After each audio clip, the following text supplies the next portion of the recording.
Hola y bienvenido de nuevo a mi canal Curioso de la Historia. Hoy vamos a analizar la historia de uno de los personajes de España que desde mi punto de vista peor se la ha tratado. Y ese personaje no es otro que el de Juana I de Castilla, o como la gran mayoría de la gente la conoce, Juana la Loca. Pero ¿cuánto de verdad hay en la locura de Juana I de Castilla? ¿Realmente estaba loca? ¿O, sin embargo, como muchos dicen, fue una conspiración de incluso gente que estaba cercana a ella para quitarle el poder? Mi opinión personal es que Juana I de Castilla no estaba tan loca como nos han querido hacer creer en aquel momento y a lo largo de los libros de historia, pero como esto no va de mi opinión personal, sino de los datos históricos, yo te presento la recopilación de todos estos y tú ya te formas tu opinión personal. Lo primero de todo es saber que era hija de los reyes católicos, de Isabel I de Castilla y de Fernando II, rey de Aragón.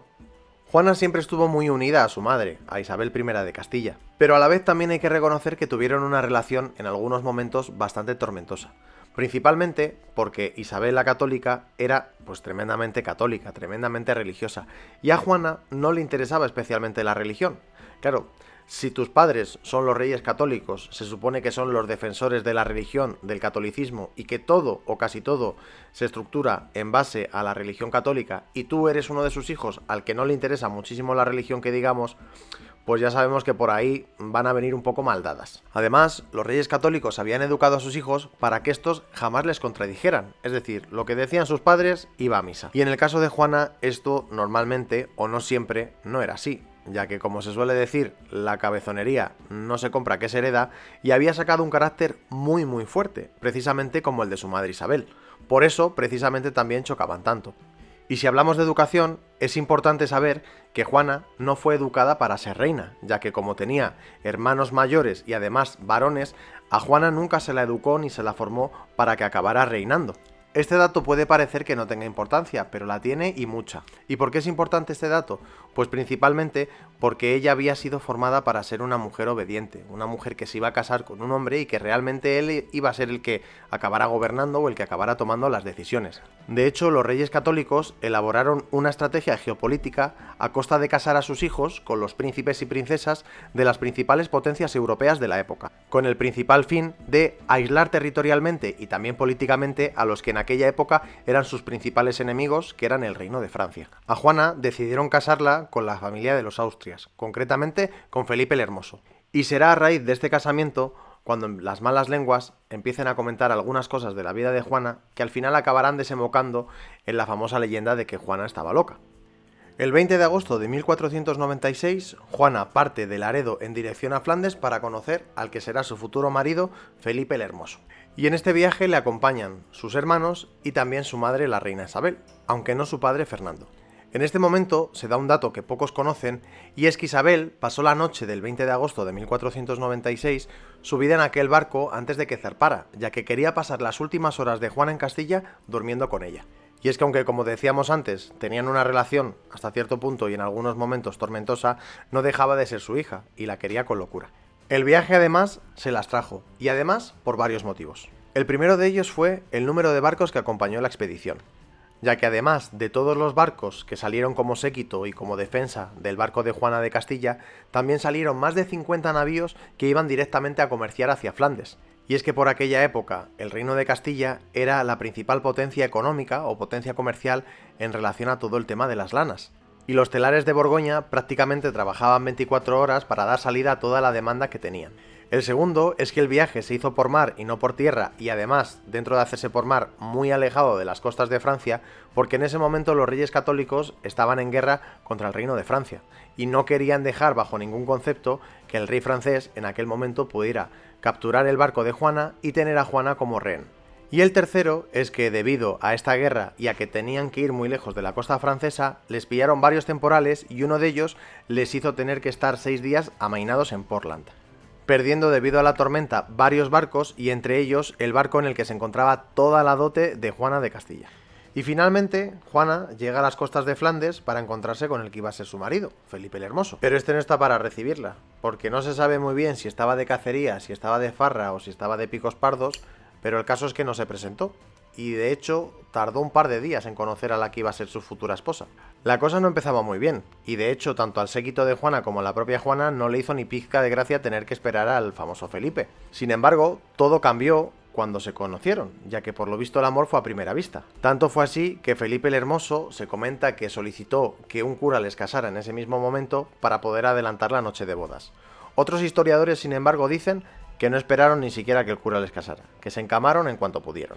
Pero aunque a Juana le interesaba mucho y estaba tremendamente enamorada de Felipe, parece ser que a Felipe lo que viene siendo el amor no le duró tanto como a ella, y al poco de casarse ya empezó a picaflorear con otras mujeres de la corte, y por todos era sabido que Felipe el Hermoso no era fiel a Juana. Y esto precisamente le empezó a desarrollar a ella una serie de ataques de ira y ataques de rabia que por aquella época, sin embargo, no eran tenidos en cuenta como algo malo. Incluso en 1501, el obispo de Córdoba, que había sido enviado por parte de los reyes católicos como embajador a Flandes, decía de Juana I de Castilla que Juana era tenida por la corte por una persona muy asentada y muy cuerda, y que no creía que en persona de tan poca edad se hubiera visto nunca tanta cordura. Es decir, que a estas alturas de su vida prácticamente nadie tenía en cuenta que podía estar loca. De hecho, todo lo contrario, decían que era una mujer con mucho temperamento, sí, pero que era tremendamente inteligente y tremendamente válida. Y entonces te preguntarás, ¿cuándo empieza a cambiar la situación?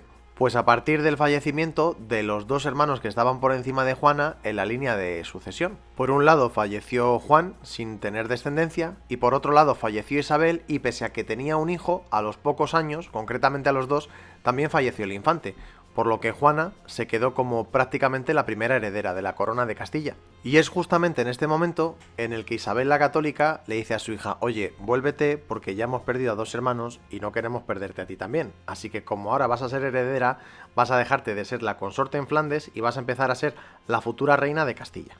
Así que Juana y Felipe se cogen el petate de Flandes, se ponen el mundo por montera y se vienen para Castilla. Pero aquí hay una cosa que ya a Felipe no le empieza a molar nada, y es que aquí la que mandaba ya era Juana, porque como bien había dicho Isabel la Católica, la reina iba a ser Juana, él iba a ser el consorte, y eso él no lo podía tolerar.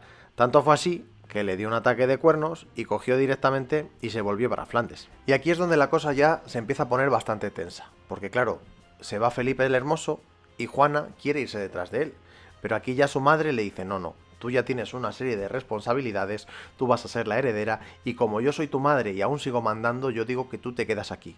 Y eso a Juana no le pudo sentar peor, porque vale que Felipe el Hermoso le era infiel a más no poder, pero ella seguía enamoradísima de él, y lo que no podía concebir era un mundo en el que iban a estar separados. Así que ni corta ni perezosa, tras suficiente tiempo de encierro, cogió y en mitad de una noche lluviosa se desnudó y empezó a pasear por todo el castillo, gritando que quería ser libre y que quería volver a ver a su marido.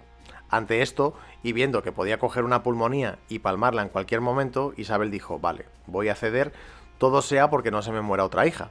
Y finalmente accedió a que ella volviera a la corte en Flandes. Pero Juana pagó un precio muy alto, y ese precio fue básicamente que la gente ya empezó a hablar y empezó a decir que Juana no estaba en sus cabales y que muy probablemente no estaría capacitada para ser reina. Aunque la alegría le dura bastante poco, ya que el 26 de noviembre de 1504 fallece su madre, la reina Isabel la Católica, y a ellos les toca volver desde Flandes hasta España. Sin embargo, aunque Juana era la heredera tal y como lo había dispuesto su madre en el testamento, desde las Cortes de Toledo que se celebraron en 1502, la salud mental de Juana siempre estuvo en vilo y siempre se puso como en tela de juicio.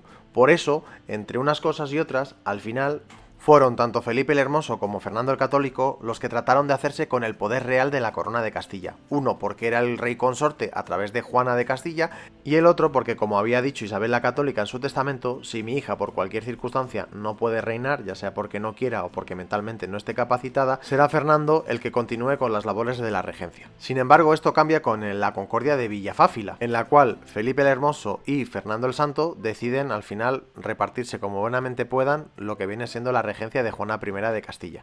A ella la declaran incapaz para reinar por motivos mentales, el reinado pasa a Felipe el Hermoso y Fernando el Santo pasa a gobernar única y exclusivamente los reinos de Aragón.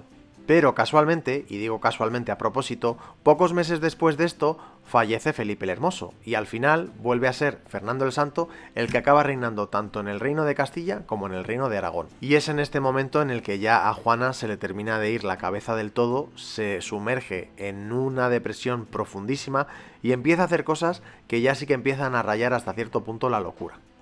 Juana, rota de dolor por el fallecimiento de su marido, decide coger el sepulcro y llevárselo directamente hasta Granada, ya que había sido uno de los últimos deseos en vida de Felipe el Hermoso. Durante esta procesión del féretro es ya donde se empiezan a disparar todos los rumores y todas las leyendas acerca de la locura de Juana. Y empiezan a decir que Juana temía que robaran el cuerpo de Felipe y que por eso abría el féretro todas las noches, que también incluso besaba el cuerpo de su difunto esposo y que le hablaba. Aprovechando toda esta situación, Fernando el Santo decidió directamente recluir a su hija en el castillo de Tordesillas, asumiendo él el control de la corona de Castilla hasta que el heredero de Juana, el que sería Carlos I de España y V de Alemania, alcanzara la mayoría de edad. De hecho, durante este encierro se llegó a decir que Juana estaba endemoniada porque no quería escuchar misa, aunque como hemos comentado anteriormente, no es que ella fuera especialmente religiosa y que probablemente por ahí puede venir todo el tema. Y cuando su hijo Carlos I de España o V de Alemania llegó al poder, la cosa no mejoró mucho más, de hecho más bien empeoró, porque este no solamente no la quitó su cautiverio, sino que además le quitó a su única compañía, que era su hija Catalina, y la casó con un rey de Portugal, concretamente con Juan III de Portugal. Finalmente, el 12 de abril de 1555, Juana I de Castilla fallecía en su cautiverio, quedando en la historia como Juana la Loca. Aunque yo me pregunto cómo de cuerdos estaríamos cualquiera de nosotros si todas las personas en las que confiamos a lo largo de nuestra vida directamente nos traicionan o directamente nos encierran. Y con esto terminamos por hoy la historia de Juana I de Castilla, aunque queda mucho más por contar de su historia, por lo que si te ha gustado no te olvides de suscribirte, darle like y dejarme en comentarios si quieres una segunda parte. Un saludo y nos vemos en el siguiente vídeo curioso de la historia.